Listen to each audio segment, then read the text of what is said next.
في قلوبنا، نحس بإحساساتكم ونشعر بشعوركم.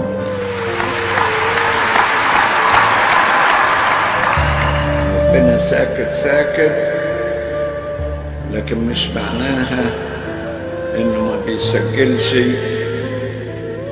وما بيحسبش الخطايا.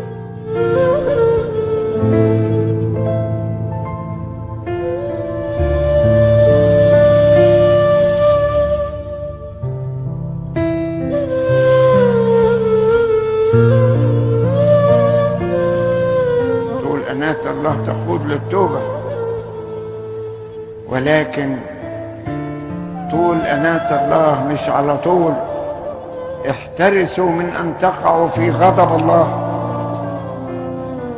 ربنا يصبر، ولكن إذا غضب يقول الكتاب مخيف هو الوقوع في يدي الله الحي.